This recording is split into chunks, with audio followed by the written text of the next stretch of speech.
Xantiño marchou a vila consultar co abogado. Regaloulle unha pitiña e faloulle castellano. Regaloulle unha pitiña e faloulle castellano. Y así le respondeu o abogado. Mire usted, la seguridad social es la seguridad. Pero si quiere usted vivir tranquilo, deje el médico del seguro, váyase a Santiago y consulte con uno de pago. Xantiño voltou pra casa, pensativo e cabreado. Chorando foise pra cama, correu mano espiñado. Chorando foise pra cama, correu mano espiñado. Que probes que somos a xente da aldea, que aínda mantemos a quen nos torea, a quen nos torea e torea nos ven. A culpa é che nosa, non che de ninguén. Toda noite sin dormir, decide coa súa muller. A Santiago saíren nun turismo de alquiler. A Santiago saíren nun turismo de alquiler. Y así le respondeu o dottore. Le aseguro a usted que lo suyo es de pronóstico. Don Juan, no puede usted trabajar más. Lo que tiene que hacer es acogerse a la seguridad social. Hoxe pagou ben cartiños por palparse o espiñazo. Veuse pra casa podido, cos dolores aumentados. Veuse pra casa podido, cos dolores aumentados. Que probes que somos a xente da aldea, que aínda mantemos a quen nos torea, a quen nos torea, torea nos ven. A culpa é che nosa, non che de ninguén. Os parentes e veciños din que todo ten amaño. Que regales a monciños o fillo do secretario. Que regales a monciños o fillo do secretario. Y así le respondeu o fillo do secretario. La cosa no está nada fácil. Le aseguro a usted que los tiempos están muy malos. Pero por lo que se ve, miraremos y haremos lo que se pueda. Recolleron yo xamos e votou coa esperanza. Que lle deran a razón dos males da súa espalda. Que lle deran a razón dos males da súa espalda. Que probes que somos a xente da aldea, que aínda mantemos a quen nos torea, a quen nos torea, torea nos ven. A culpa é che nosa, non che de ninguén. Pasaron logo 2 anos e o xa non sabe nada. O dos dereitos humanos é todo unha trancallada. O dos dereitos humanos é todo unha trancallada. Que probes que somos a xente da aldea, que aínda mantemos a quen nos torea, a quen nos torea, torea nos ven. A culpa é che nosa, non che de ninguén. Centro de Saúde. Ahora xa temos que contar tamén os alumnos que veñen ao Centro de Saúde. Temos aquí a Luís, que nos acompaña hoxe. Será pronto un colega e estuvo facendo as prácticas aquí e se incorpora tamén a esta iniciativa.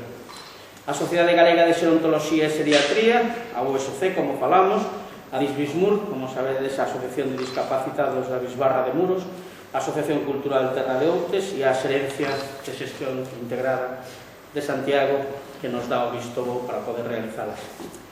Ben, hoxe contamos con o doctor Fernando Ponte Hernando, igual algún de vos xa coincidiu traendo o seu neno, o seu neto, e o novo pediatra que sustituiu ao doutor Gaciño aquí no Concello.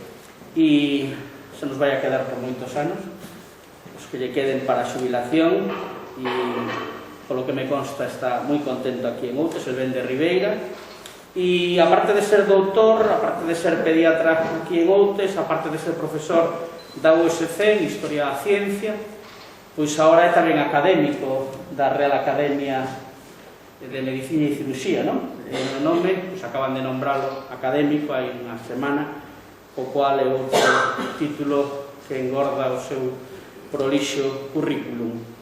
Nos vai a falar de algo que sempre falamos de medicina, os aledaños da medicina, pero nunca falamos da historia da medicina, e en 126 conferencias que levamos, pois vamos a falar de algo que engloba a todo o que levamos falado atado agora, non? Que sería a historia da medicina. El o centrou, aparte de falarnos de algo desto, o centrou na historia da medicina relacionada co Camiño de Santiago, o cual a mí me parece unha idea estupenda, tamén para acotar, e que a historia da medicina en unha hora sería casi imposible de contar, pero bueno, veredes que é unha charla, eu xa vin, cando me pasou, moi interesante, diferente, e que nos vai a encher de anécdotas e de curiosidades que veredes que é moi interesante.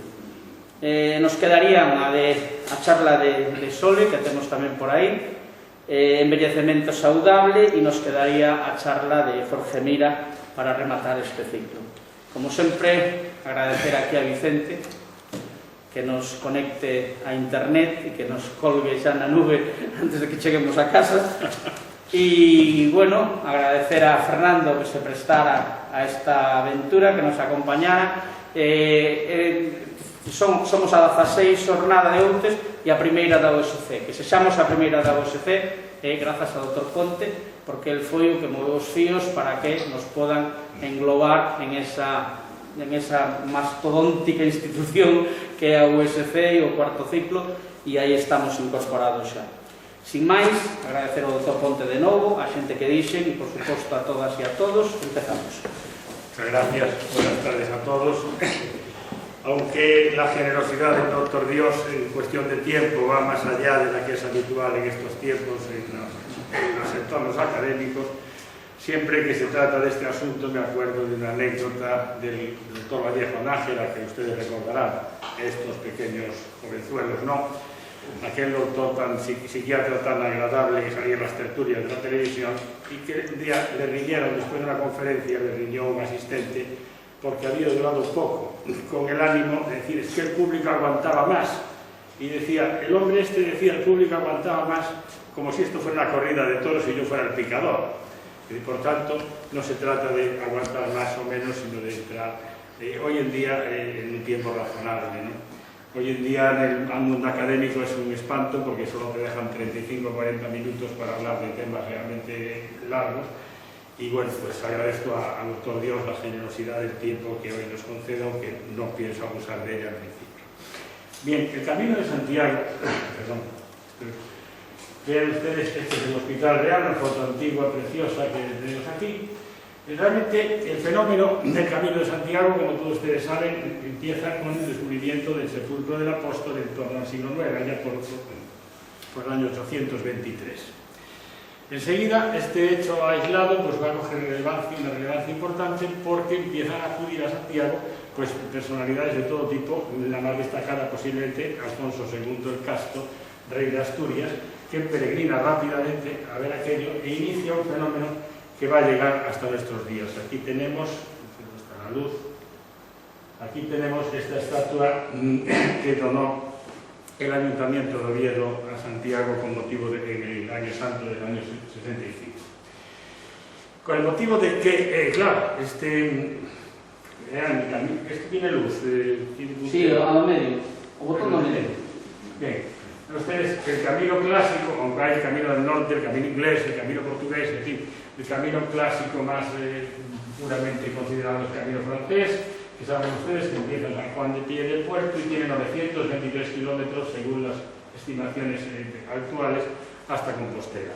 Como consecuencia, piensen ustedes que estas pequeñas etapas que se podían hacer a caballo o a pie pues no eran excesivamente largas, y van surgiendo pues todo tipo de instituciones que van a alojar a peregrinos, tanto sanos como enfermos. Por tanto, está salpicado todo el camino de pequeños hospitales en general, salvo el de Burgos, fundado por Alfonso VIII, como veremos que ya fue una cosa bastante más potente. La generalidad de los sitios donde se alojaban estos peregrinos sanos o enfermos, pues eran pequeños centros, hospederías, hospitales, etcétera, donde las funciones no estaban particularmente bien definidas muchas veces. Tenía una zona pues para gente sana, otra para enfermos, algunos conventos, había también centros de las órdenes militares, en fin, todo tipo de instituciones van constituyendo pues un entramado de hospitalidad que va a llevar hasta Santiago. Bien, esto es lo que tenemos que considerar para ir entendiendo un poco lo que va a pasar a continuación. Por tanto, el camino francés se convierte pues, en una especie de primera globalización. Es un camino por donde viene gente de todo el mundo y va a permitir la conexión por el norte con otros países. Incluso ya veremos luego cómo tenemos datos de cómo atendían pues, de ciertos problemas de salud en Suiza, en una zona donde se concentraban los peregrinos que venían del norte de Europa. Bien, lógicamente el Hospital Real es muy interesante. El Hospital Real desde el Renacimiento empieza a funcionar en 1509, como veremos luego, pero esto tiene muchos años antes de la creación del Hospital Real. El fenómeno jacobeo tiene 7 siglos más. Por tanto, empiezan a aparecer hospitales en el medioevo, en la propia ciudad de Santiago, muy pequeñitos, con pequeña capacidad de atención de gente, como son el de Cisnando I, que está datado en el siglo IX, el de la Fuente Sequelo, que conozca Santiago, pues se da perfecta cuenta de dónde están estas cosas, ¿no? El fundado por el arzobispo Gelmírez en el siglo XI, que luego se quemó y fue restaurado y estuvo funcionando hasta pocos años después de que empezase a hacerlo el Hospital Real. Luego está el Hospital de San Lázaro, que persiste hoy, después de ser lógicamente remozado a lo largo de los siglos, persiste hoy el edificio, como veremos en una foto posterior, sí que es una dependencia de la Consellería de Agricultura.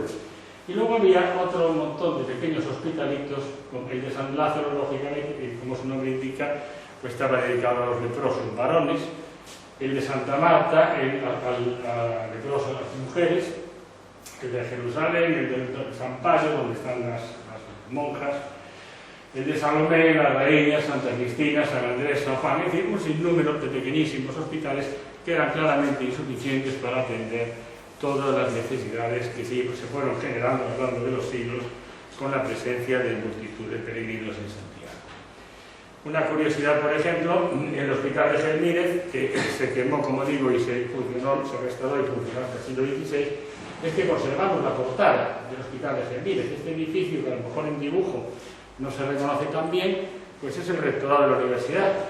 Y el rectorado de la universidad, que es renacentista, pues tiene una portada que es la del Hospital Viejo de Gelmírez del siglo XI, como digo. Es una preciosidad, por cierto. Bueno, pues vean qué buen aprovechamiento de dos cuestiones arquitectónicas que están separadas por más de 400 años.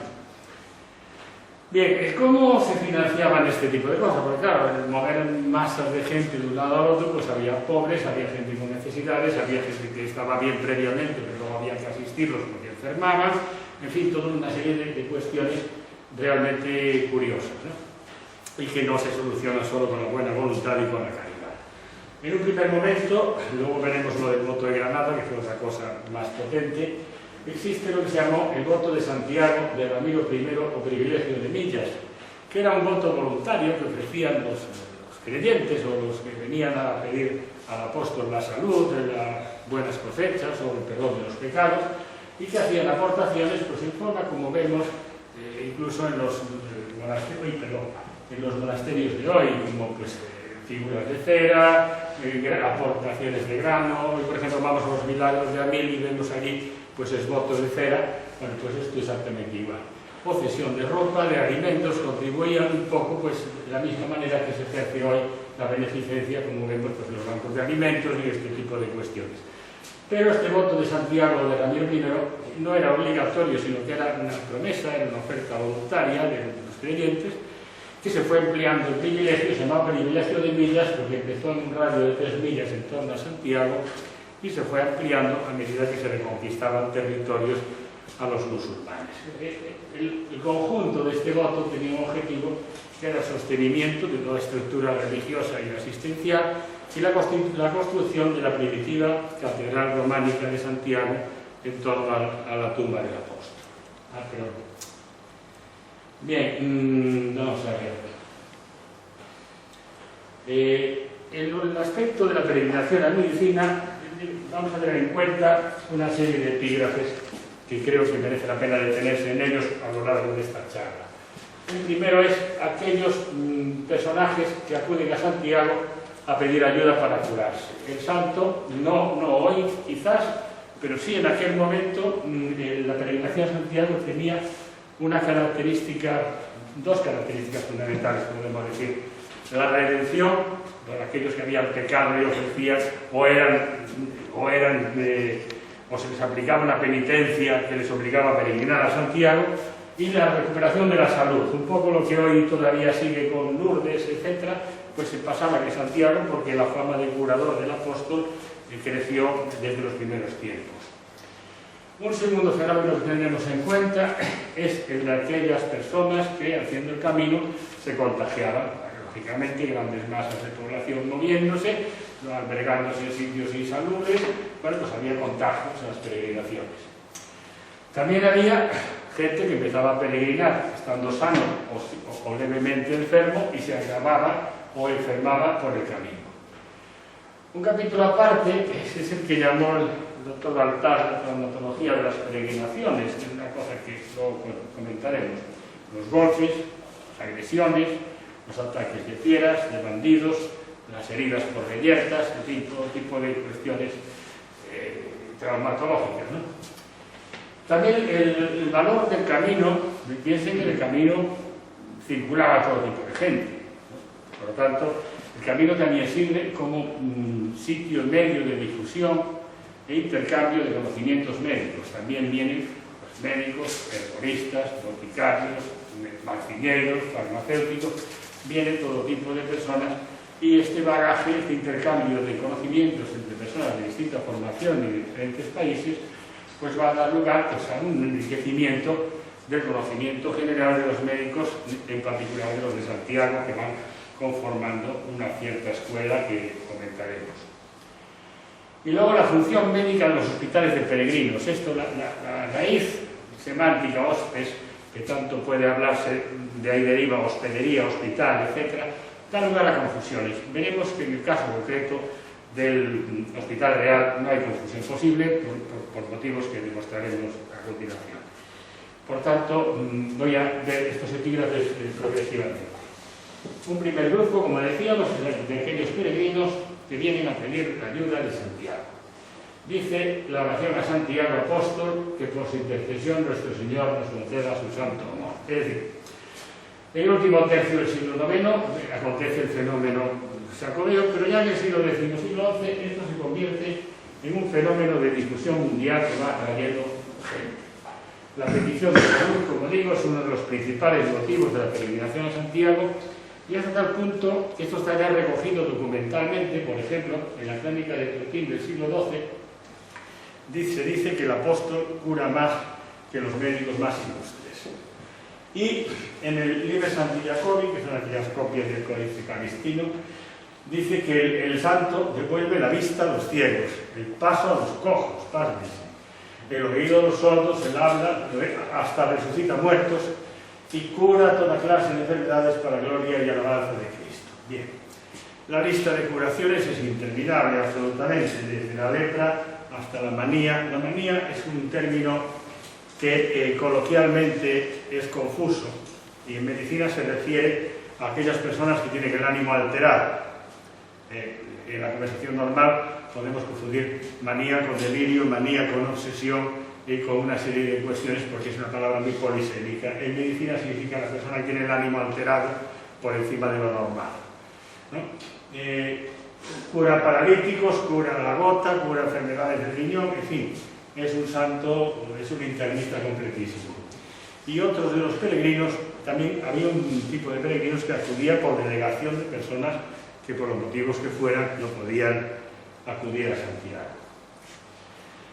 En cuanto a los contagios en la peregrinación, pues eso es fácil de entender, pues podemos ponernos un poco de aquellos tiempos, pues imagínense el hacinamiento de invierno, pues los albergues se llenarían de gente, porque no se podía dormir al raso, y las hospederías, pues todo tipo de gérmenes se contagiaban allí con suma facilidad.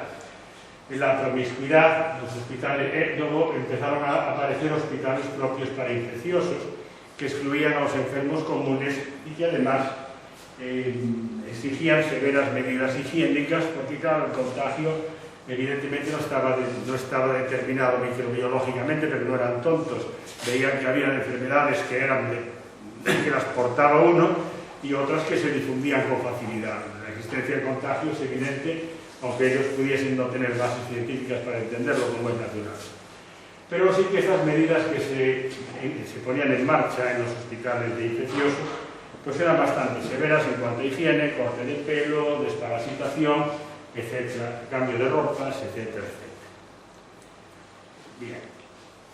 De hecho, el famoso Botafumeiro, que ya hay noticias de él en el siglo XI, como saben ustedes, pues servía para perfumar la catedral, porque los peregrinos que también dormían dentro de la catedral podían llegar sudorosos, sucios e incluso enfermos, queman incienso allí para que aquello pues, fuera un poquito más tolerable en un momento en que ciertamente el agua corriente no era un fenómeno habitual. La lepra en la Edad Media tenía una incidencia muy superior a la que ha tenido en siglos posteriores. Se habla de entre el 20 y el 50 por 1000, y entonces la gente, además de la natural repugnancia de la lepra avanzada por las lesiones que presenta, pues tenía miedo y pensaban que era mucho más contagiosa de lo que realmente es. Y bueno, todo el camino se va salpicando de leproserías. Alguien contraía la lepra, pues lo metían en una leprosería y era una muerte civil, porque allí se quedaba de por vida. El primero de que tenemos noticia, parece que lo fundó en Palencia al hilo del nacimiento del siglo XI el Cid Campeador, Rodrigo Díaz de Vivar. Luego está uno importante, que es la obra que hace Alfonso VIII y construye con su mujer Leonor de Plantagenet, de la familia de Ricardo Corazón de León, un hospital importante en Burgos, que además queda bajo jurisdicción de la famosa abadesa de las Huelgas, que era una de las mujeres más poderosas por cargo.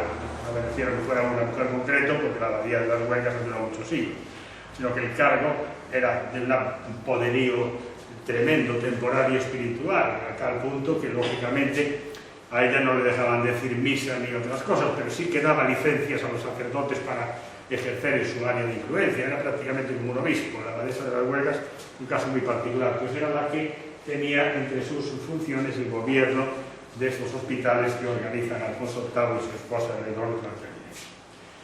Y ellos han Lázaro de los malatos es enfermos, y por lo tanto se llaman también malaterías, los establecimientos donde se atendían a los enfermos a lo largo del camino. Y en Santiago persiste este que ustedes conocen perfectamente, que hoy es una cuestión de una dependencia de Montes y Agricultura. En la entrada del camino francés, precisamente en el barrio de San Lázaro. Muy bien. Y en el resto de Galicia, pues fíjense ustedes, la confluencia del camino francés con el portugués, con el inglés que vienen a atracar en La Coruña, pues es raro el pueblo que no tiene una leprosería, una malatería o un lazareto.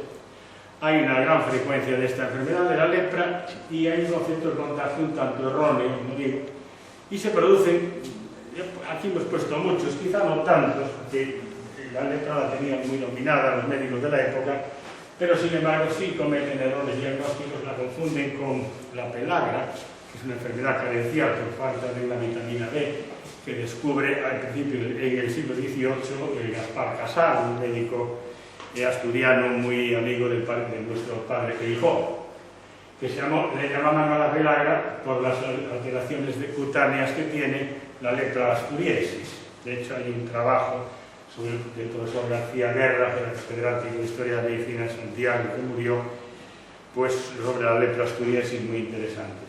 Y hay un fenómeno muy curioso, que es el del ergotismo o fuego de San Telmo. Este ergotismo es un es una intoxicación con un hongo del centeno, un hongo parásito, del centeno, cuyos elementos químicos se usan en medicina moderna para cuestiones vasculares, pero que precisamente por eso producía una serie de lesiones muy graves y muy serias que podemos señalar de la siguiente manera. La intoxicación por el corrector de centeno producía vasoconstricción, constricción de los vasos periféricos, con quemazón aguda, y también afectaba al cerebro con alucinaciones, convulsiones, convulsiones epilépticas, necrosis de los dedos y los tejidos y frecuentemente la muerte. Había casos más leves y también solía producir abortos con gran facilidad en las embarazadas. El ergotismo agudo provoca convulsiones espasmódicas en brazos y piernas y contracciones musculares que podrían llevar a la asfixia, lo que hace que la gente, pues en algunos casos, los confundieran con casos de tétanos, ¿verdad? Esto era particularmente pintoresco porque a medida que se entra en Galicia, donde el consumo de pan de centeno es muy superior que en regiones de otras partes anteriores del viaje, los casos iban apareciendo con más claridad, aunque el hongo no es privativo del centeno, sí que es bastante específico. ¿Y qué sucede?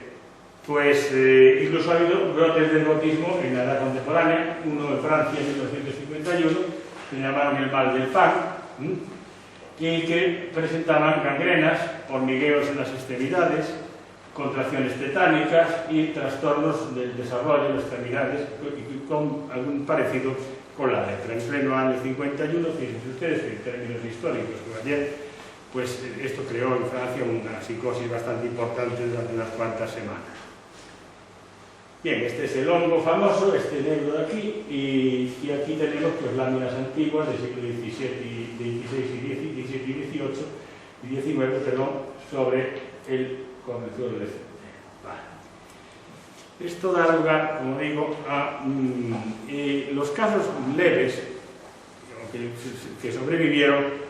A medida que venían hacia Galicia iban empeorando, y a medida que se marchaban porque disminuía el consumo del corrector de centeno. Hoy, como digo, los alcaloides del corrector de centeno se usan para diversas aplicaciones médicas, pero desde que han sido podidos manipular en laboratorios hace algunas décadas, hace ya bastante tiempo, ¿no? En un tercer lugar, vamos a hablar y a comentar las enfermedades adquiridas o agravadas por el viaje. Se trata en general de enfermedades infecciosas y contagiosas. Por ejemplo, la viruela, el mal tremendo, no está claro si en la historia de la humanidad ha sido más terrible la viruela o la tuberculosis, que constituyen un caso particular en epidemiología, son lo que se llama endemopandemias, es decir, esas pandemias de carácter permanente que se quedan en las poblaciones, como han sido la viruela, la tuberculosis, etc. En este caso la tuberculosis no aparece en principio como una causa destacar de contagio en el camino medieval, ¿verdad? La viruela, el tifus, la peste, el cólera, fíjense ustedes, el paludismo, el tracoma, que ha dejado tantos ciegos, la lepra y, como no podía ser menos, las enfermedades venéreas o mal de uvas, por las pústulas que aparecen en algunas de ellas, que dieron lugar a que en el siglo XVI el arzobispo Francisco Blanco fundase el Hospital de San Roque, que lo tienen ustedes aquí. Curiosamente, esta fue desde hace unas décadas y hoy está en mucho mejor estado, porque ha sido restaurado y es la sede del Instituto de Estudios Gallegos Padre Sarmiento, que funciona estupendamente en lo que se llama Hospitalillo de San Roque a día de hoy en Santiago, allá al lado de la Sala.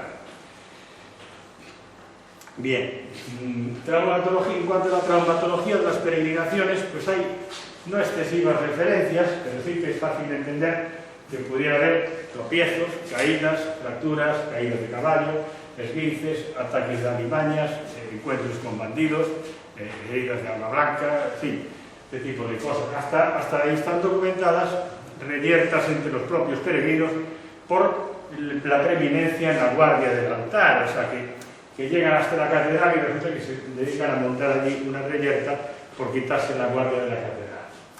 Hasta tal punto esto pues, era un problema que en 1478, unos años antes de que se pusieran con el Hospital Real a vueltas, Fernando el Católico dicta una orden que dice que manda a perseguir delincuentes que prenden, et roban, et matan, et fieren a los caminantes peregrinos.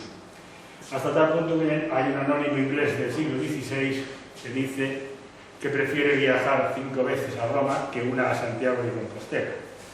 Incluso hay otros trucos de pícaros y sinvergüenzas, como son algunos posaderos que se dedican a narcotizar a los peregrinos para robarles e incluso matándoles a veces. En ese sentido están documentadas en el siglo XIV 2 órdenes de ahorcamiento, 2 sentencias de muerte por ahorcamiento por orden del preboste de Estella.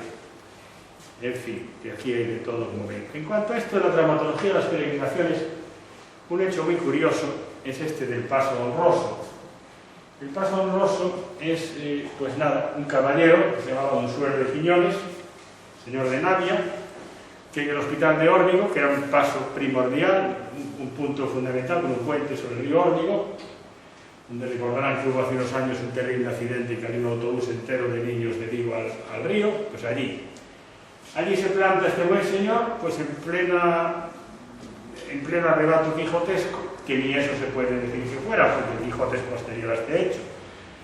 Para honrar a la dama de la que estaba enamorado, doña Leonor de Tobar, decide que va a hacer un paso honroso de armas, que consiste en ponerse en la entrada del puente y desafiar a combate singular a cualquier caballero que pase por allí entre los 15 días anteriores y los 15 días posteriores a la fiesta del apóstol. Bueno, pues para este empeño le ayudan 9 compañeros amigos suyos, y es más, este señor además pide permiso al rey Juan II, claro, porque sin permiso del rey esto no era más que una actividad ilegal. Pues Juan II le concede este permiso, por supuesto solo reta a los caballeros, no a otras gentes de menor entidad social, digamos. Y retan a duelo a caballo, están ahí un mes entero. Los días empezaban con una misa por la mañana y terminaban con una gran cena por la noche.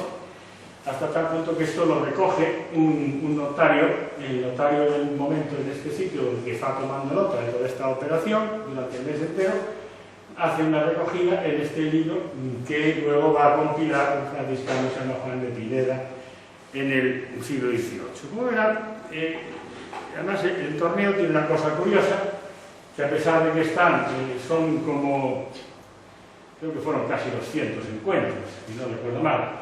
Solo hubo un muerto, un caballero catalán que fue alcanzado por una lanzada en el ojo hasta el cerebro. Bueno, pues esto debía ser un fenómeno habitual de los torneos, o por lo menos no raro, porque del mismo modo murió un siglo después el rey Enrique II de Francia, que iba a ser el suegro de Felipe II, en uno de sus 4 matrimonios, y que fue atendido por el famoso cirujano que mis queridos compañeros conocerán, Ambrosio Pared, y que además Felipe II, al enterarse, mandó llamar a su médico personal, que uno de los médicos personales suyos, que era nada menos que gran Andrés Vesalio, que fue allí a ayudar y llegó ya con el rey fallecido. Por tanto, vean que la traumatología, esto es casi la neurocirugía de las peregrinaciones, como verán. Total, que los golpes, este hecho está recogido en el Quijote, en la primera parte, en el capítulo 49. Por tanto, vean que la realidad supera la ficción. El hecho es que Don Suero lo que hacía era ponerse un collar de hierro al cuello los jueves y se batía en combate con el tema este, ¿no? Lo lleva adelante y cuando acaba se va a Compostela, donde deposita el argolla que se ponía al cuello con una cinta que pone: si no os place corresponderme, en verdad que no hay dicha para mí. Esto parece un antecedente bastante claro, o por lo menos inspirador, del Cervantes y los duelos que Don Quijote mantenía con gente que luego le mandaba ir a rendir pleitesía a Dulcinea del Toboso. Pues vean ustedes, no se lo pierdan, porque se me ocurrió, esto yo no lo tenía preparado, lo tenía en la cabeza. Hace cosa de un mes se me ocurre llamar al director del Museo de la Catedral y digo: oye, ¿no estará por ahí la pieza de Don Suero? Y dice: sí señor, está nada menos que en el relicario de Santiago el Menor, y se la pone en el mismo sitio que se la ponía Don Suero. Esta es la inscripción que la transcribieron de la cinta al propio collar, y luego lo embellecieron un poco así en plan rarito con estas piedras. Pero fíjense ustedes cómo hay que pensar en todo y preguntar, porque uno tiene en la cabeza que si viene alguien preeminente y dona un cáliz con piedras preciosas a la catedral, hay dos posibilidades: que esté en el museo o que lo hayan robado. Pero claro, realmente una argolla que se ponía un tío al cuello en unos torneos, pues es difícil pensar que todavía está ahí. Pues fíjense ustedes dónde está. Yo quedé francamente muy agradablemente sorprendido, porque en el relicario de Santiago el Menor, ahí lo tiene, en el mismo sitio que lo tenía el bueno de Don Suero. Bien, sigamos. Otra cuestión de la traumatología de las peregrinaciones, que es evidente, es el cuidado de los pies. Hoy en día los peregrinos, todos los hemos visto peregrinos por Santiago arrastrándose con heridas en los pies y pasándolo fatal. Bueno, pues esto está muy incluido ya en la tradición, que es frecuente esta iconografía de los santos lavando y curando los pies a peregrinos. De hecho, el padre Paracelso, para los ajenos a este mundo, digamos que fue el precursor del uso de productos químicos en la terapéutica, en el siglo XV y XVI. Bueno, el padre Paracelso, que era médico en unas minas en Suiza, ya está documentado que curaba úlceras en los pies de los peregrinos que venían del norte de Europa para confluir en las vías comunes de Santiago. En el romance de Gaiferos de Montalbán está recogido este hecho de los pies. Dice: ¿dónde irá aquel romeiro camino de Compostela? Os pés lleva cheo de sangre, no sé si allí llegará. Y en las ordenanzas del Hospital de San Juan de Oviedo son mucho menos poéticos, pero ya determinan que la huerta del hospital, claro, acuérdense el modelo de los monasterios. Había frailes rezando, frailes trabajando en la huerta, frailes en la enfermería, fraile que lleva la parte de la huerta de plantas medicinales, frailes hospederos, en fin, tenían esta división de trabajo más o menos que nos es común, nos es conocido de haberlo leído en algunas películas, como El nombre de la rosa, etc., ¿no? Bien, pues dice las ordenanzas del Hospital de San Juan de Oviedo que la huerta será provista de rosas, andayanes y salvias para elaborar, para hacer con agua y con alcohol estos productos para aliviar los pies a los peregrinos cansados. Vamos allá. Bien, la peregrinación como difusión e intercambio de conocimientos médicos. En principio, se tienen pocas noticias previas al nacimiento de la presencia de médicos en Compostela, pero el que se tenga un poco no quiere decir que no se tenga ninguna. Entonces, ya he dicho, el camino es un poco de intercambio social, cultural, científico, etc. Y, por ejemplo, tenemos el dato de que Germínez en el siglo XII ya se trajo a un famoso médico de la primera escuela, digamos, laica, civil, de medicina, en Salerno, en Italia, cerca de la abadía de Montecassino, que es Roberto de Salerno. En el siglo XIV, a finales, ahí está documentada la presencia del maestre Jacome de Montpellier, otra escuela monástica que dio lugar a la Universidad de Montpellier un poquito después de la de Salerno. Salerno alcanzó su esplendor hacia el siglo XIII, posteriormente van naciendo las primeras universidades, basándose a veces en escuelas monásticas, en el caso de Montpellier, por ejemplo. En el año 1400 hay un médico en la Rúa de la Moneda Nueva, que se llama Uberte, e incluso está hacia esa época, hacia finales del siglo XV, está documentada la presencia del propio Paracelso en Santiago, porque era un viajero impenitente que iba por toda Europa hablando con médicos, con manciñeiros, con especieros, con boticarios, con todo tipo de herboristas, con todo tipo de gente que conociese cuestiones médicas y farmacéuticas. De hecho, posteriormente veremos que en el gran hospital, de la misma manera que, si se acuerdan ustedes de la catedral hace pocos años, que todavía estaban los confesionarios antiguos, que ponía prolingua hungárica germánica, prolingua no sé qué, que había confesores de diversas lenguas, la cual más extraña y lejana. Claro, un confesor de húngaro, la verdad, pues no es una cosa que uno entienda como algo realmente perentorio, pues sí, ya lo había hace muchos siglos de ancianos, Pues del mismo modo, en el gran hospital que veremos ahora, hubo también médicos de diversas nacionalidades. Y también había, al lado de todo esto, una fauna paramédica de herboristas, especieros, etc., que conocían plantas medicinales, especias, para hacer consejos curativos, ungüentos, lociones y ganarse la vida mediante esta operación, ¿no? Bien, llegamos un poco al tema de la función médica de los hospitales. Los hospitales tenían función médica o eran hospederías. ¿Cómo es esta confusión? Vamos a ir viéndolo. Los reyes católicos parece que viajan a Santiago hacia 1486, con ánimo de cumplimentar al apóstol y rezar y pedir por la toma de Granada y por el fin de la guerra de la Reconquista.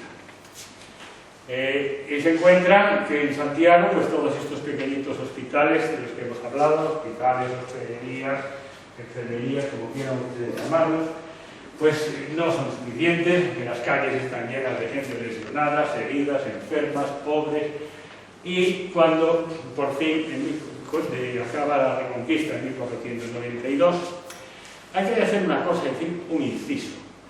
Ya esta, digamos, obsesión positiva de los reyes católicos con los hospitales es muy clara, porque en la toma de Granada, como saben, duró bastante tiempo. La reina Isabel establece un hospital militar de campaña de una categoría extraordinaria que se considera el primer hospital de campaña moderno, sin olvidar que ya los romanos tenían una gran estructura hospitalaria militar, aunque no eran grandes médicos, sí eran grandes cirujanos de campaña, y tenían los valetudinarios, que eran los hospitales de campaña que lógicamente acompañaban a las legiones por el mundo adelante. Pero desde los romanos hasta los reyes católicos, el hospital de atención a grandes masas en guerra está el de la reina Isabel, que da cuenta de cómo ella se preocupaba de este tema, ¿no? Y en 1499 piden permiso al Papa Alejandro VI para edificar en Santiago, textualmente, un insigne hospital en el cual los peregrinos y otros pobres de Cristo sean recibidos, los peregrinos y otros pobres, los enfermos curados, y que los pobres, enfermos y peregrinos que por tiempo fuesen en dicho hospital, etcétera, etcétera. Como consecuencia de la bula de Alejandro VI, 1499, los reyes, que ya tienen permiso del Papa, pues le dicen al arzobispo Diego de Muros III, en una real cédula del 3 de mayo de ese mismo año, dice que en la dicha ciudad de Santiago hay mucha necesidad de un hospital y por falta de tal edificio perecen muchos enfermos, pobres y peregrinos. Verán ustedes que esto no era un antojo de hacer un hospital, sino una necesidad sentida en unos tiempos en que realmente la corte quedaba bastante lejos de Santiago, lo cual pues hay que agradecer, ¿no? En la Real Cédula de 1503 dice: como hemos mandado hacer un hospital en la ciudad de Santiago, pues se está haciendo, para curar a los enfermos y que se acojan los peregrinos. Aquí está el kit de la cuestión, que se va a demostrar claramente en las diversas ordenanzas a lo largo de los siglos, sin duda alguna. Diego de Muros coge y se pone las pilas para hacer el hospital que le han mandado hacer los reyes. Y para eso llama a los arquitectos Enrique y Antón de Egas, aunque Antón se desmarca enseguida del asunto y el tema queda de la mano de su hermano Enrique. Y bueno, pues con la bula de Alejandro VI en la mano empiezan a construir y van a terminar en 1509, como veremos enseguida. Y los reyes, para el mantenimiento de este tinglado realmente importante de apoyo sanitario y caritativo, pues establecen una cuestión muy interesante, que es lo que se llamó el voto de Granada. El voto de Granada consiste en que todas las yuntas del reino, allá donde había un labrador con una yunta, tenía que cotizar media fanega, que eran 24 kilos de grano al año. Claro, esto puede parecer una cosa no especialmente sorprendente, pero si piensan ustedes que a partir de ahí la cosa se va a extender, primero está extendida a toda la península, luego a los territorios de Italia, luego a todo el mundo, luego a los territorios de Flandes, luego a América. Sí, verán ahora cómo los reyes católicos el hospital tenía apoderados hasta en Lima y en México. Esto era, vamos, Hollywood. Eran unas ganancias fabulosas durante 3 siglos, que sirvieron para atender al hospital maravillosamente, incluso que el hospital, verán ustedes, que era una potencia. El voto de Santiago se dividía en 3 partes: la fiesta de Santiago en la catedral, las necesidades generales de la misma y la sustentación del hospital que mandamos hacer y edificar en la ciudad de Santiago. Bueno, pues esto es un documento antiguo, pero no tanto, que habla del voto de Granada. Esto financió el hospital durante 3 siglos. ¿Qué pasa? Que evidentemente hubo mucha gente que se sentía apretada por el tributo del voto de Granada, hizo pleitos contra este asunto, pero los arzobispos de Santiago ganaron sistemáticamente los pleitos hasta que en el reinado de Isabel II, vean ustedes, finales del tercer cuarto del siglo XIX, el granadino, justamente el voto de Granada lo quitó un granadino, que fue Martínez de la Rosa, ministro de Isabel II, quitó este voto después de casi 500 años, como eran casi 500 años. El tema es el siguiente, esto va un poco. En 1509 hay un documento de Juana I de Castilla que dice que se vayan metiendo los pacientes en el hospital porque está en tal estado que se puede ejercer en ella la hospitalidad para que fue edificada, que nos faculta para poner dentro todos los enfermos que andan por las calles dejados de la mano de Dios. O sea, tomamos 1509 como el año que empieza a funcionar el hospital ya, digamos, a buen rendimiento. Tenemos en este sentido pues una cantidad de papas, dieron bulas de apoyo con beneficios espirituales y privilegios de todo tipo, y las constituciones, el hospital se regía por constituciones. Claro, lógicamente cada X años pues, había que hacer alguna reforma de alguna cuestión jurídica, administrativa, etc., alguna cuestión, agilizar los procesos, etc., y por tanto hay unas constituciones de Carlos I, hay unas de Felipe II y llegan hasta los Borbones. O sea, esto ya no es ni cuestión de la dinastía de los Austrias, esto llega hasta los Borbones. Total, que tenemos bien una cuestión. Las constituciones de Carlos I ya hablan de médicos, enfermeros y personal asistencial. Y hablan de que a los peregrinos se les dé hospitalidad en 3 noches en verano y 5 en invierno, pero sin alimentos y con ciertas limitaciones. Es decir, había una zona de peregrinería para alojar a los peregrinos sanos, pero la función primordial del hospital, como veremos a continuación, era la misma que conocemos hoy y que llegó hasta 1953. Pues más de 20 papas concedieron todo tipo de mercedes, privilegios religiosos, indulgencias, etc., a enfermos, cofrades y demás.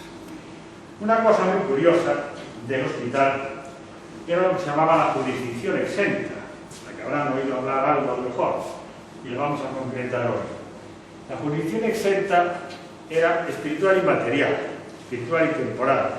En lo espiritual, el capellán mayor, que era el elemento religioso preponderante del hospital, solo daba explicaciones al Papa, no al arzobispo de Santiago, que tenía su morada a escasos 10 metros cruzando del hospital al Palacio Arzobispal. No. El capellán mayor daba explicaciones al Papa y los directores del hospital solo estaban sujetos al rey, lo cual era pues, realmente curioso.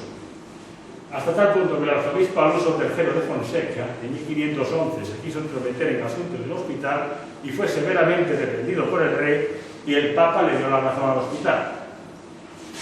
Lo temporal solo estaba sujeto al rey, y tanto es así que ni siquiera el capitán general, que era una especie de virrey, que era la máxima autoridad laica de Galicia, podía entrar en el recinto a perseguir delincuentes. Hasta tal punto que está documentado en el siglo XVI y XVII cosas como esta.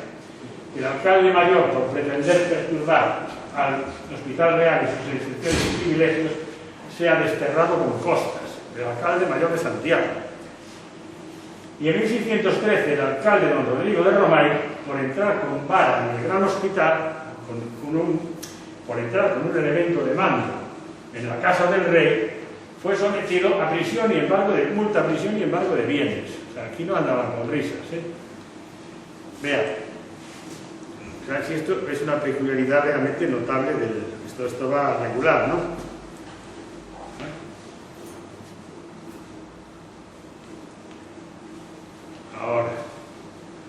Fíjense una cosa, esto del recinto real, como decía antes, pasa desde los Austrias hasta los Borbones. Estamos hablando de que el hospital va a durar desde 1509 hasta 1953, 444 años, parece un número cabalístico, ¿verdad? Ya en pleno siglo XVIII, siglo de las luces, seguimos con los mismos privilegios. El rey Felipe V, que de Borbón, dice que el edificio del Hospital de Santiago es una casa del rey y por lo tanto debe ser tratada como si el rey viviese en ella, y todo lo demás son faltas de respeto que son punibles. Y unos años más adelante un juez civil y un provisor del arzobispado fueron condenados por osar detener a un preso que había llegado a la pared del hospital. Por eso estas cadenas, que son las que marcan el recinto de Fuero Real. El sinvergüenza, el criminal más impresentable que se pueden imaginar, si llega a esta pared, está acogido a Fuero Real y ya sería el rey el que dijera lo que se hacía, pero de momento de la justicia ordinaria de Santiago se había escapado. En cuanto a este tema de si era más hospital, si era más hospedería, si es un hospital de peregrinos, si es un sitio de alojar peregrinos, la cosa está bastante clara. Fíjense ustedes, está documentado que en apenas algo menos de 2 años, de noviembre de 1539 a agosto de 1541, pasan algo más de los 1.500 enfermos por el hospital. De los 505, las constituciones eran terriblemente bien afinadas y pensadas, tenían muchos artículos, pero determinaban hasta el tipo de comida, de asistencia médica, cómo se pasaría la visita, qué hace el médico, qué hace el enfermero mayor, qué hace el boticario, qué hacen los capellanes. Las constituciones eran piezas jurídicas realmente extraordinarias. Siguen siendo para los que estudiamos estas cosas raras. De 505 artículos, 10 mencionan indistintamente a peregrinos y enfermos. 8 exclusivamente a peregrinos. Y 236 están dedicados a la atención de enfermos y a las obligaciones de los médicos, de los cirujanos, de los boticarios, de los enfermeros, del administrador y toda la patrullera de personal al servicio de los necesitados. Bien, otra cuestión a explicar es la estructura del hospital. El hospital en un primer momento se construyen los dos patios, los dos claustros delanteros. Como ven, esta es la entrada del obradoiro, el número 1, la entrada principal. El 2 es la entrada de los médicos. Los médicos entran por aquí porque viven en estas casas. Estas casas tienen salida a la calle, el hospital cerraba temprano, pues oye, se cierran a las 6:30 de la tarde en invierno, los médicos entraban y salían por aquí. Aquí hay ahora mismo un restaurante en el Huerque que he visto que no desde muchos años. Y aquí estas casas permanecen, no sé a qué la dedican los de los TAC. Vean que esto es una sala de enfermería, otra y otra. Esto es la planta baja y esta es la capilla. Pero ahora nos vamos a explicar mejor viendo las dos plantas. Bien, vean. La planta alta, vean como las enfermerías caen encima de la capilla. ¿Por qué? Lógicamente para que los enfermos puedan oír misa desde su enfermería e incluso desde su propia cama, cosa que no tendría ningún sentido si la dedicación fundamental fuese a peregrinos sanos, que pueden bajar a la capilla o más lógicamente cruzar la calle e irse a misa a la catedral, que para eso han venido hasta Santiago. Vean que esto es un elemento de arquitectónico que se llama de hospitales cruciformes, que se repite en Toledo, Granada, en Valencia y en Sevilla. De Granada es la misma época también de los Reyes Católicos. Aquí tiene la botica, la cocina de peregrinos. Fíjense la estructura.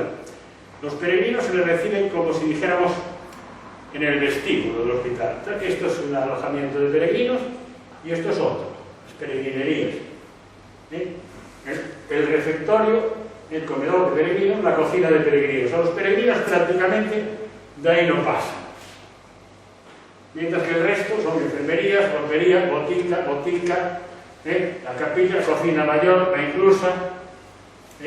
Vean cómo esta estructura habla claramente de una dedicación fundamentalmente hospitalaria y unas habitaciones relativamente de tamaño limitado, en proporción al resto, que son las peregrinerías, que son estas dos salas corridas de aquí.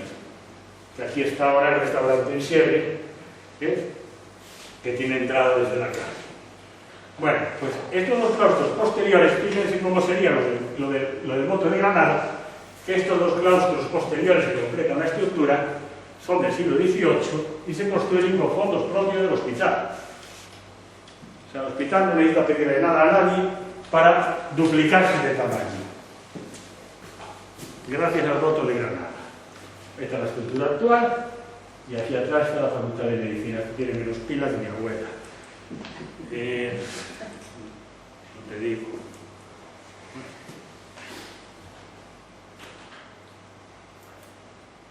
Bien, entonces, ¿cómo eran estos aspectos médicos del hospital?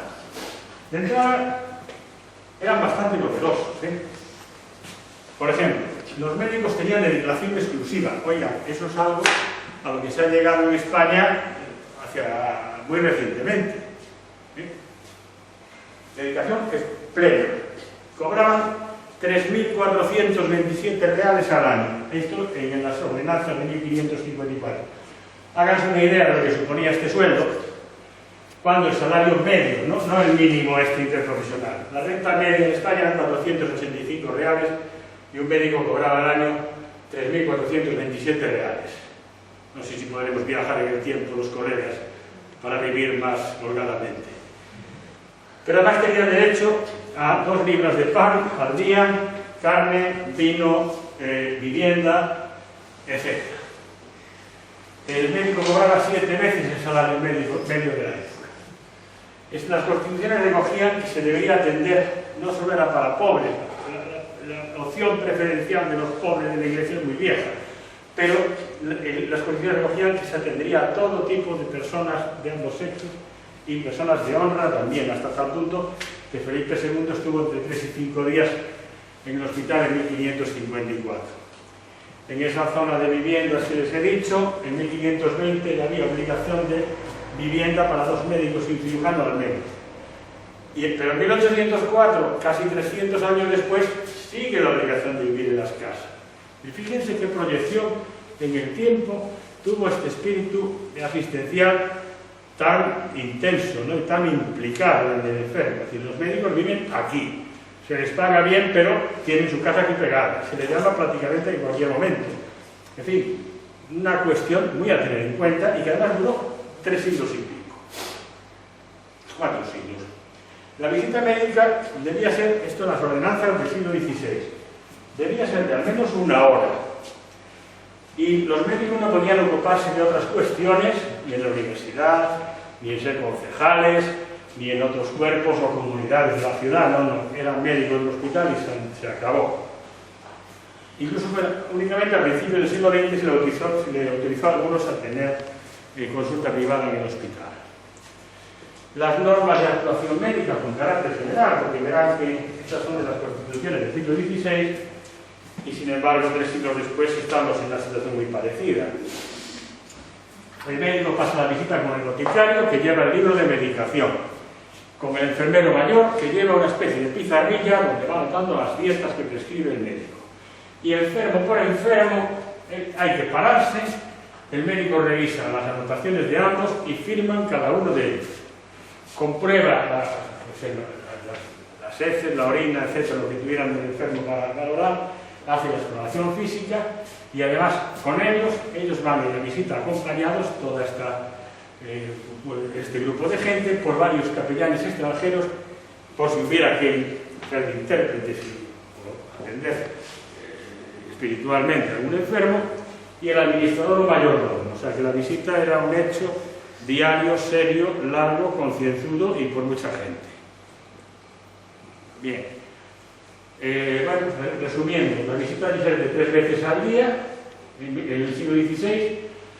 Cuando va a ser la visita, había obligación de que se tocase la campana para que todo el mundo que tenía que ir a la visita concurriese y que los enfermeros tuviesen perfumadas las enfermerías con hierbas de buen olor. Esto sufre algunas modificaciones en el siglo XVII y XVIII y XIX, pero poco. Y sustancialmente sigue siendo por el estilo. Vamos a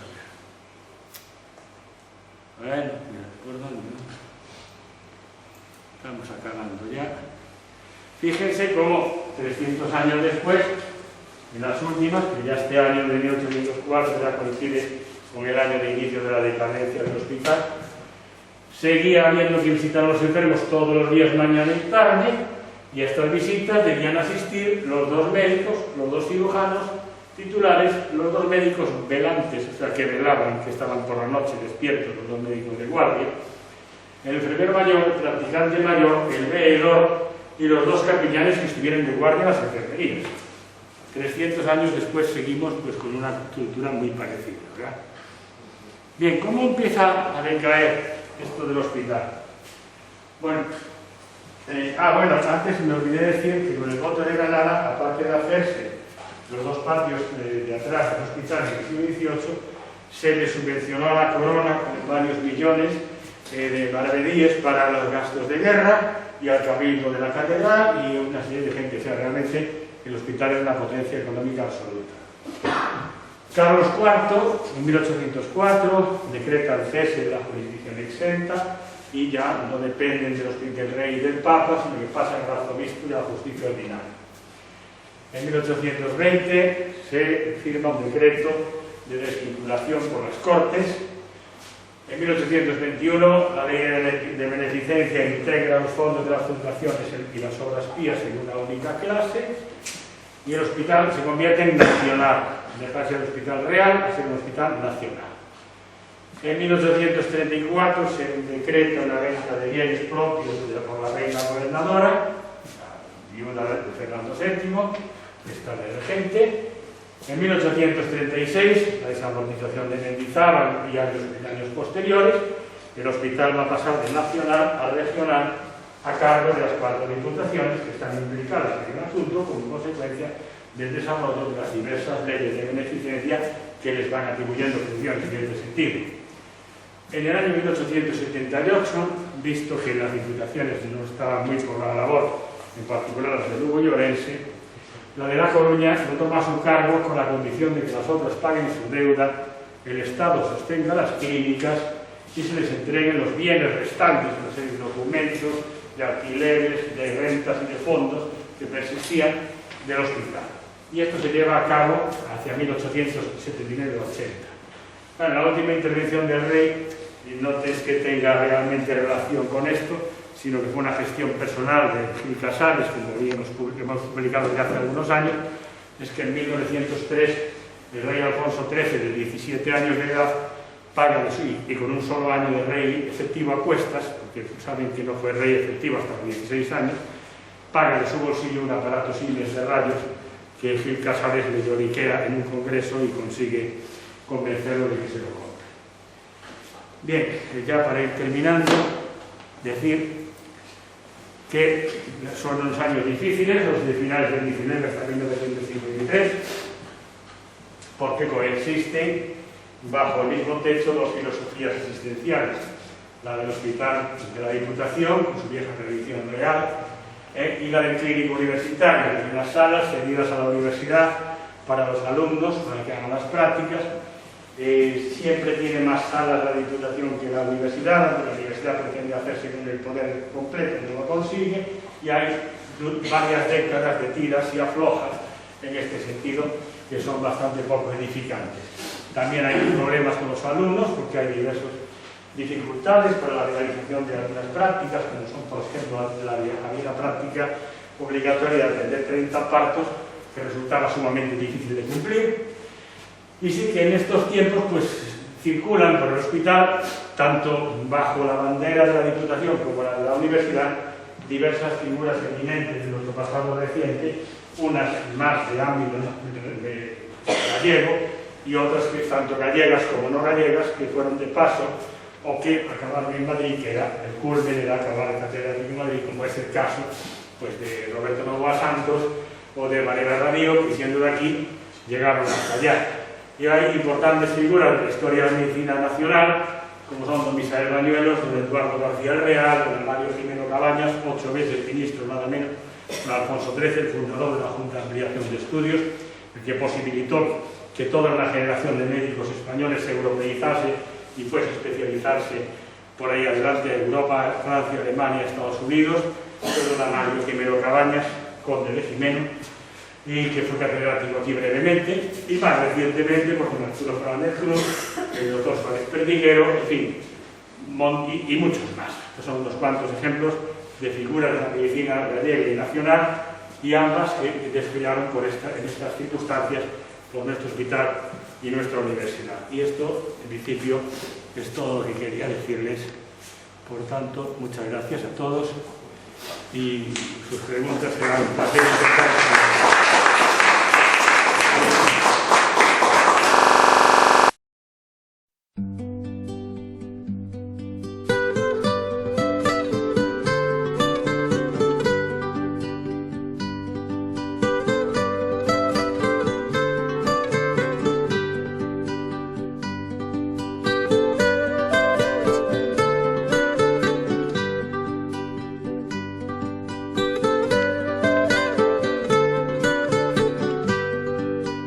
Xa non podemos calar mentras nos teñan na noite, e haberá que nos escoite e que irá con nos berrar. Falaremos de justicia, do amor e da libertad, se inventaremos ledicia nos brindes do noso lar. Non deixaremos que o medo poida a verdade afogar. Temos palabras arreo e temos fe para esperar. Será nosa terra, leda no seu verde chá, rendos limpos teos dela, os paxaros a cantar.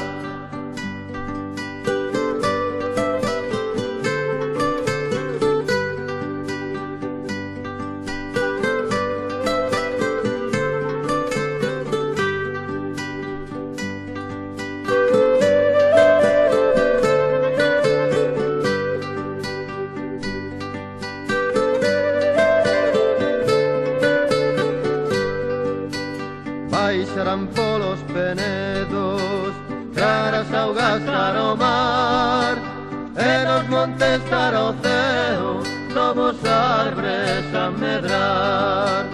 Os que pra longe emigraron, os nenos virán contar a xuventude deixada noutras terras, noutro chá. Será a nosa terra, leda no seu verde chá, e nos limpos teos dela, os paxaros a cantar. Galicia espera que noite